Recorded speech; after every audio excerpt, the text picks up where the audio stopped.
Assalamualaikum warahmatullahi wabarakatuh. Nama saya Tri Mahlisa, NPM 2114341122, Prodi PGSD kelas 3B, mata kuliah Pengelolaan Pendidikan, dosen pengampu Ibu Sutarini SPD MPD, Universitas UMN Al-Wasliyah Medan.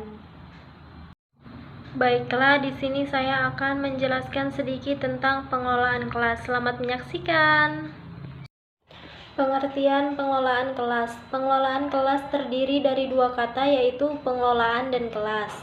Pengelolaan merupakan terjemahan dari kata manajemen, kemudian diartikan menjadi manajemen atau manajemen. Pengertian pengelolaan kelas menurut para ahli. Menurut Hadari Nanawi, kelas dalam arti luas adalah suatu masyarakat kecil yang merupakan bagian dari masyarakat sekolah yang sebagai atau satu kesatuan di organisasi menjadi unit kerja yang secara dinamis menyelenggarakan kegiatan-kegiatan belajar mengajar yang kreatif untuk mencapai satu tujuan. Tujuan pengelolaan kelas.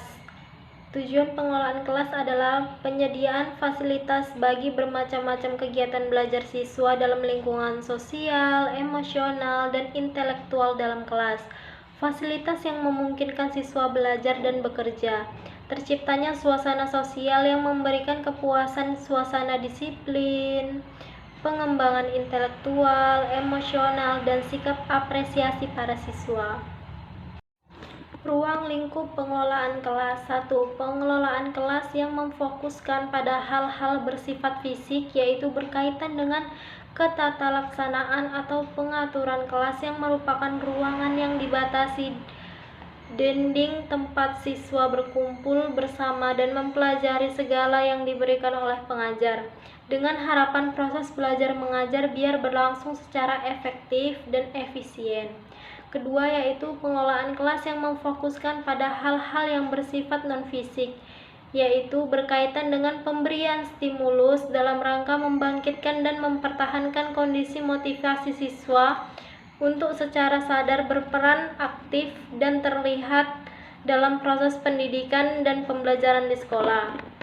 Pendekatan pengelolaan kelas terbagi menjadi 6, yaitu 1. Pendekatan perubahan perilaku, 2. Pendekatan iklim sosio-emosional, 3. Pendekatan ancaman, 4. Pendekatan kebebasan, 5. Pendekatan pengajaran, 6. Pendekatan kerja kelompok.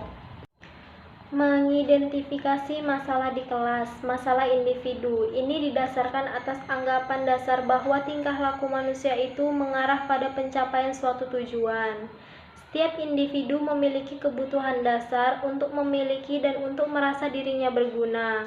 Jika seorang individu gagal mengembangkan rasa memiliki dan rasa dirinya berharga, maka dia akan bertingkah laku menyimpang.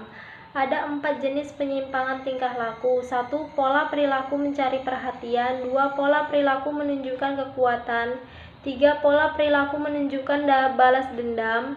4. Peragaan ketidakmampuan. Mengidentifikasi masalah di kelas. Masalah kelompok. 1. Kurangnya kekompakan. 2. Kurang mampu mengikuti peraturan kelompok. 3. Reaksi negatif terhadap sesama anggota kelompok. 4. Penerimaan kelas atau kelompok atas tingkah laku menyimpang. 5. Kegiatan anggota kelompok yang menyimpang dari meniru-niru kegiatan anggota kelompok lainnya.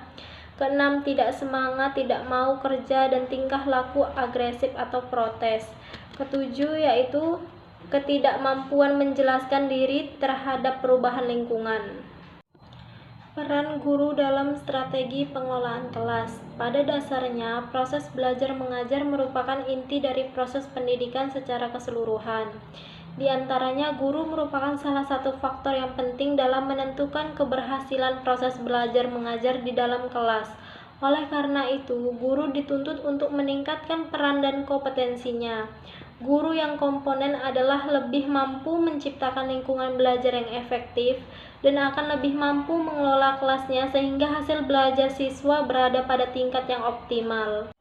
Peran guru dalam proses belajar mengajar terbagi menjadi 4, yaitu 1. Guru sebagai demonstrator, 2. Guru sebagai pengelolaan kelas, 3. Guru sebagai mediator atau fasilitator, 4. Guru sebagai valuator. Demikianlah yang dapat saya sampaikan. Lebih dan kurangnya saya mohon maaf. Saya akhiri dengan wassalamualaikum warahmatullahi wabarakatuh.